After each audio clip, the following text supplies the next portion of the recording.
Hey, what's going on guys? Flick here and welcome back to another episode of our FIFA 17 Career Mode Road to Glory with VfB Stuttgart. This is the Season 1 finale, and with a 32-point lead over Greuther Fürth, we already have wrapped up the league title. I think it's safe to say we've been the dominant side in the second Bundesliga, and I look forward to getting promoted and hopefully having some more competition next year. But regardless, we still will be playing our final league match day at home against Heidenheim. That way we can lift up the league trophy, but most importantly, we have the final of the Deutsche Pokal against Freiburg. I had no idea we would be able to make such an incredible cup run this season, but if we can cap it off with a win in the final, I'd be ecstatic. With this being the final episode of Season 1, we'll get into our final squad report for this year and take a look at some of our player growth. It's actually been impressive how much some of our young players like Ongwene have grown this season. Up +6 with fairly limited training time is pretty remarkable, and I think that's something we need to factor in, especially if Baumgartel does decide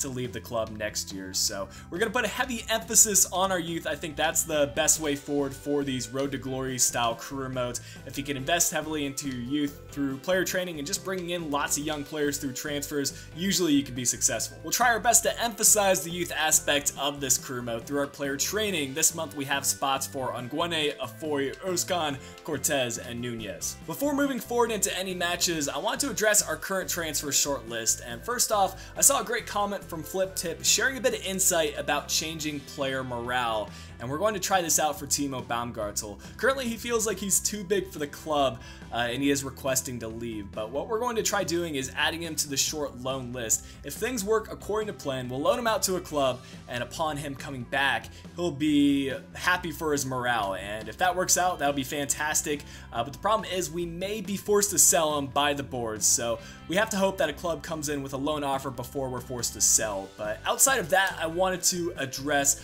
the current players I have on the transfer list. Sunic, Werner, Terodde, and Kaminski are the 4 players, and the reason I have them on the transfer list is they're either too old or I don't really play them enough. That's the case for Kaminski. He maybe started in 1 or 2 matches, but for Terodde, Werner, and Sunic, they're reaching that age where they're going to start declining, so I want to cash out while I can and receive some funds that I might be able to use for transfers in Season 2. We're about to get into our first simulated match against Nuremberg, but one more thing I wanted to know is the current top goal scorers in the second Bundesliga. Right now we have 2 players that are in the hunt to win the Golden Boot Award, Ginczek and Maxim being the 2 players with 13 goals and 11 goals respectively. So I'm hoping that we can bag a few more goals and a couple more wins through these simulated matches and allow one of our players to be the top goal scorer. Nuremberg are doing pretty average for form with a win, a draw, and a loss in their last 3 games, but we're off to an aggressive start. Toski picking up a yellow card in the 5th minute, but Nuremberg now suffering an injury. Pretty slow starts in the match, but 34th minute, Klein does bag himself a goal, and we'll go into the halftime break with a 1-0 advantage. And now we can only hope that some of our strikers can score. Ginczek being subbed off pretty early, Solly scoring a goal in the 68th minute. We receive a red card, and the match will end at a 1-1 draw. Not the result I was looking for, either in terms of points and in terms of goals. Following that match, Pavard did approach us with an interest in signing a contract extension. He does want to bump in his wages from $11,500 to $15,000. That won't be a problem, and I do want to make sure I keep him happy because he's been a pretty solid center back and a versatile player that can sometimes fill in at the left back position. So I want to make sure he has a future here at Stuttgart. This isn't exactly the news I wanted to hear from Pavard. He does want a greater squad role at the club, and while that's understandable, I don't feel like that's something we can grant him right now. I don't know what our future is going to be at the center back position. If Baumgartel does leave, then yes, I think he could be an important first team player, but for right now, I'm going to have to hold off on offering him a new contract with a greater squad role. Our next simulated match will pit us against Hanover, a pretty solid side, but not doing too well in the second Bundesliga this year, and I'm hoping that we can go ahead and score a couple of goals, but it's Hanover who scores the first, and then Pavard comes right back and gets the second goal of the match. Maybe we should be offering him a new contract, and he's showing that through his playing ability. But we'll get to the second half, and here's Ginczek scoring a goal and helping his chances at winning the Golden Boot Award. With 20 minutes left, we'll maybe be able to get himself a brace, but it's Hanover who gets things level. But Ginczek gets the late winner. He gets himself a brace, and we do get the result. Our final scouting report is attached from Germany. This will be the month where we decide what goalkeeper to sign and invest our training time into for Season 2. We've yet to find a 94 potential keeper, which is disappointing, but we do have one here with Sasha Ziegler, 48 to 66 overall, 77 to 94 potential. He's 6'2", and his value is at 425,000. Our 3-star scout has come through, and it looks like we found a goalkeeper for the future. Now that we've added Ziegler into our youth academy, we can take a closer look at him and see that his overall is at 60, and he does need some work on his reactions and goalkeeper handling. I'm actually going to offer him up a contract right away so that we can start investing that training time into him. The more time that we have, the higher potential he can reach. I've chosen to bring out a strong lineup for our final league match of the season because the scheduling has been in our favor. We have a week and a half to rest before the final of the Deutsche Pokal, so I don't think fitness will be an issue for us, and we can bring out the strongest side possible. Here is the Heidenheim lineup. We've dominated the 4-2-2 formation so far this season. I'm hoping that'll be the case in this match. Here's a good attack for us. We've got Coyote trying to make the run, but instead we find Ginczek. Another pass to Coyote and over to Maxime. Can we get the first goal of the match? That is a beautiful finish by Maxime. And hey, he still has a chance to end up near the top of the goal scoring list. He helps his chances right there. Great takeaway by Mané and showing his pace right here. Needs one more defender to dribble by. We're looking for Ginczek, and that's a beautiful bit of play by VfB Stuttgart. An immaculate bit of passing.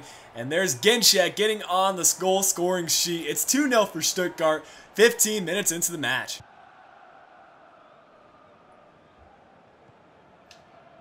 Oh, that's a mistake by our defense, but Toski intercepts it so well, and we're able to get this one cleared. Our defense has been solid this season, and I look forward to seeing how it stacks up against Bundesliga opposition next year. Oh, Ginczek's through once again. Can he get himself a brace in the first half? Needs to shoot this one quickly, going across the keeper, and he has his shooting boots on today. I'm hoping this can carry forward to the Deutsche Pokal Final because we are playing at an exceptional level right now. A pretty clinical first half for us, 3 goals from 3 shots, and while Heidenheim are holding on to the majority of the possession, we're just making the most of our chances and converting goals.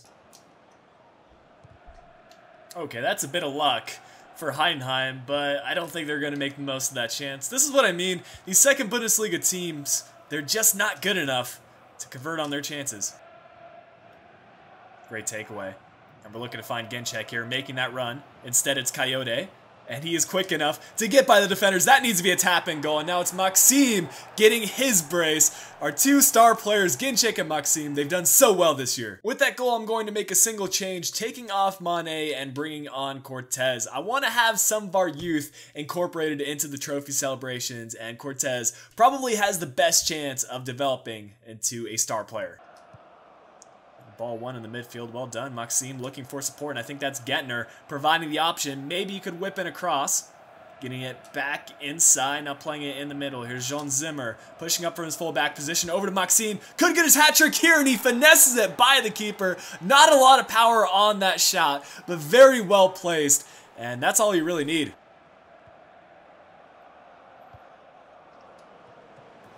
Oh, we do concede one. A little bit of sloppy defending there at the end.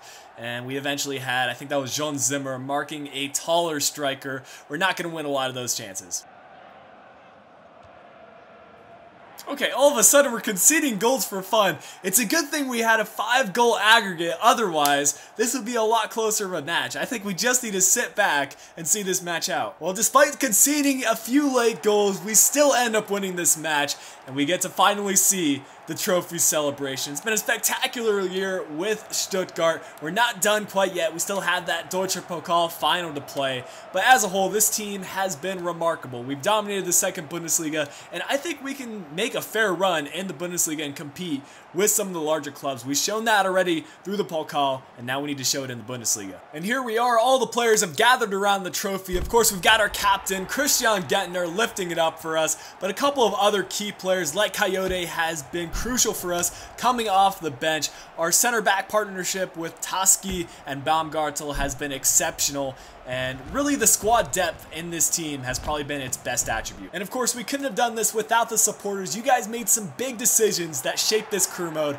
so I want to thank you so much for getting involved. Here's a look at the final stats. We were actually equal with Heidenheim on shots, but we were just more clinical with our opportunities. Man of the match going to Maxime with a perfect 10 out of 10 rating, but I was surprised to see Ginczek only at a 9.0 despite getting a brace. We have a monthly scouting report attached from Canada, and we do need to make sure that we sign up a defender in one of these final scouting reports. That way we can meet our youth academy objective and keep our manager rating as high as possible. It doesn't look like we're going to find any 94 potential players for this month, but we have 1 month left in this scouting report. Regardless of the potential of the players, we will be signing up a defender. Based on our performance in the second Bundesliga this season, the board has granted us some additional funds that will play a major role in our transfers for season 2. But speaking of youth academy players, we do have notice that Pierre Dufresne does want to cancel his contract, and he feels like he's ready to be promoted to the senior squad. And if I remember correctly, Dufresne, he doesn't have the best overall, but he's pretty good for the potential. He stayed up there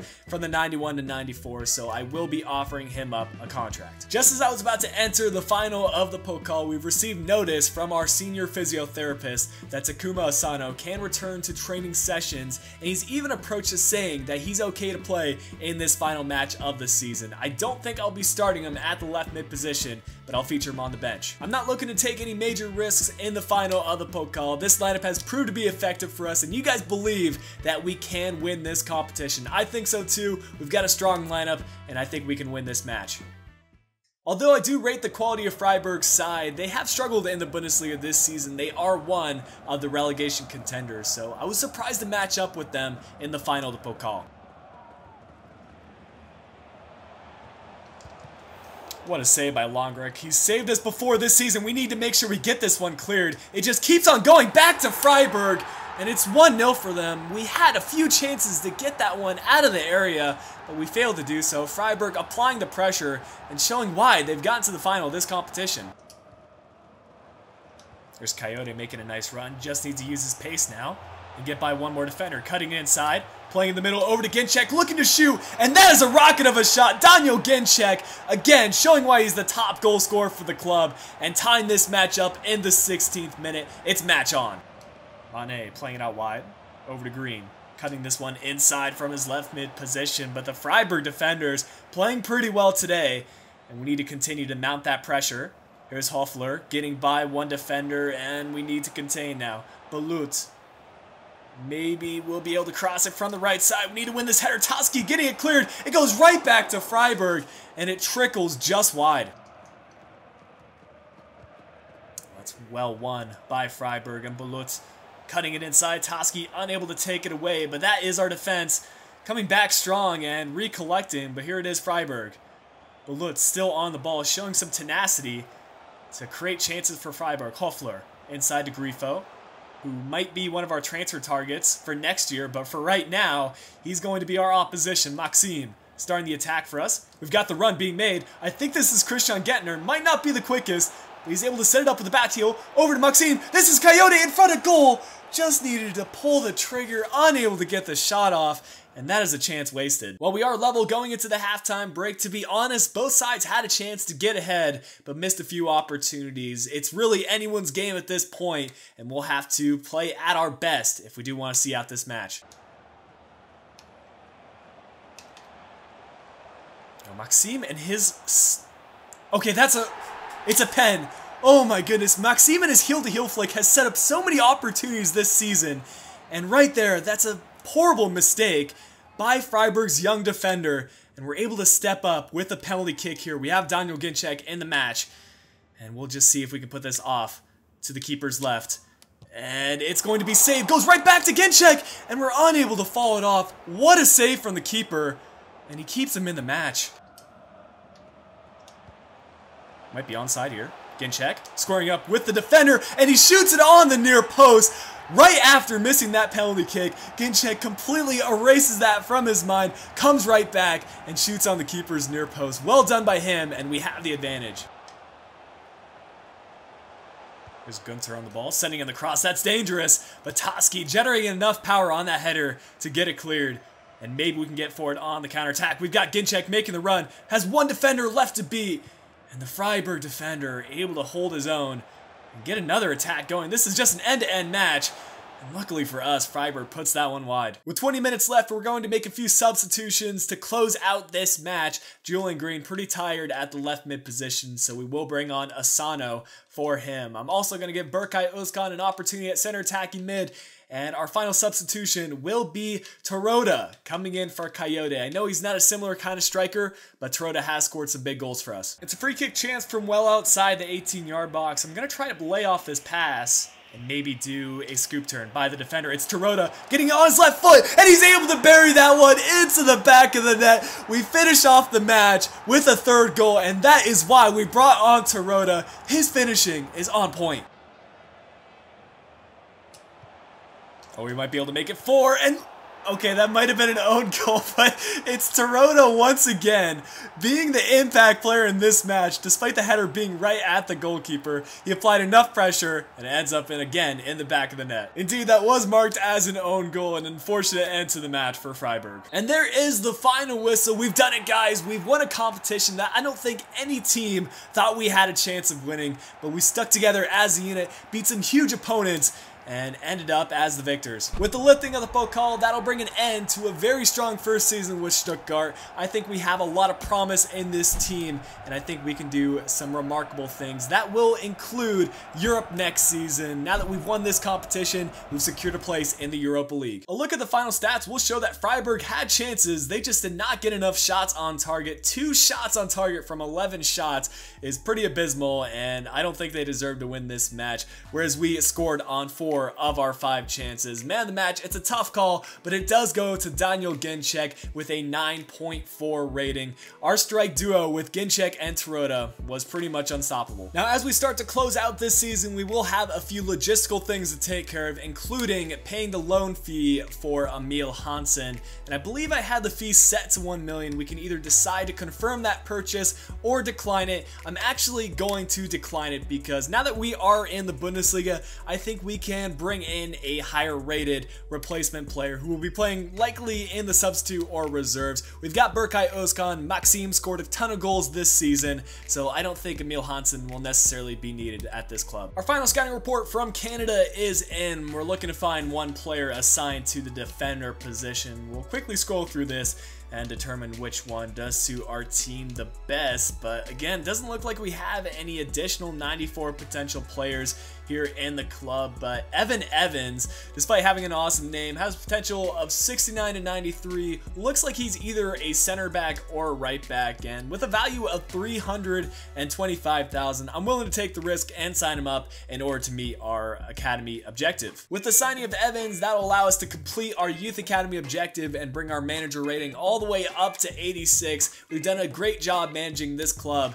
and I think we can get our manager rating up to 90 next season. If we have a look at all of our objectives, you can see that we still have the long-term youth academy objective of growing 6 youth academy players with the potential over 75 by at least 10 overall points. Realistically, we only started working on the player training in the second half of this season, so I think that's a long-term objective we can meet in season 2. For brand exposure, we easily gained 10 million in earnings from shirt sales within this season. Financially, we didn't do the best, although it was a medium priority objective. I'm pretty sure we increased our wages rather than decreasing them, but I think that was a fair trade-off for winning the league title and winning the Deutsche Pokal, and now we can start thinking about continental success next season. Before showing the board's reaction to our performance this season, I wanted to quickly cover the second Bundesliga statistics. I'll also be showing the league standings for leagues around the world at the end of this video. I'm not going to cover it in depth, but if you are interested in seeing how your team performed, I'll show that at the end of the video for you guys. But in terms of top goal scorers, it was Daniel Ginczek winning the Golden Boot Award, with Maxim finishing right behind him. Not too bad to have 2 players finishing as the top 2 goal scorers in the entire league. For top assists, it did go to Maxim, so he created a lot of goals this season in terms of goals and assists, and he won that category by a long shot. Clean sheets, it went to Longarek with 14 clean sheets. Yellow cards, it went went to Kessel, and red cards went to Sorg. In terms of the league standings, it will be ourselves and Greuther fourth promoted to the Bundesliga. St. Pauli finished third and qualified for a playoff match, but did lose that match to third from the bottom, Freiburg. So Freiburg will be remaining in the Bundesliga. The same will not be said for Ingolstadt and Darmstadt. They were relegated down, but Borussia Dortmund did win the league title. So I didn't plan on recording this segment post-commentary, but because the footage I've had on my computer has been sitting there for a while, the part that I did have recorded was quite outdated. So I thought I would do a fresh take and give a brief overview of the board expectations and also a look at Season 2 of this career mode. In terms of the board expectations, they couldn't have been happier with our performance. We've met their goals and then some, winning both the league and the Deutsche Pokal. Stuttgart, by the way, did also win the league in real life. Congratulations to all you Stuttgart supporters, and we'll be seeing you in the Bundesliga next season, both in real life and in this career mode. Speaking of Season 2, I have been thinking a lot about my plans for this series, and I do want to stick with Season 2 and do this series justice. I felt like Season 1 had some great content, but due to the inconsistency of uploads on my end, it kind of dragged on. At least that's what I was feeling. I'm sure some of you guys felt the same way. So I want to do things a little bit differently in Season 2, hopefully get videos out more often, and we can really start investing into this career mode, if that makes sense. But I think that's all I wanted to say at the end of Season 1. So that will bring Season 1 of the Stuttgart career mode to an end. If you guys did enjoy this season, make sure you leave a like on this video. Subscribe if you're new to the channel. And if you're interested, you can follow me on my social links. They're provided in the description down below. I'll leave you guys with a look around the world at the different leagues. And I will catch you guys in Season 2 of the Stuttgart career mode.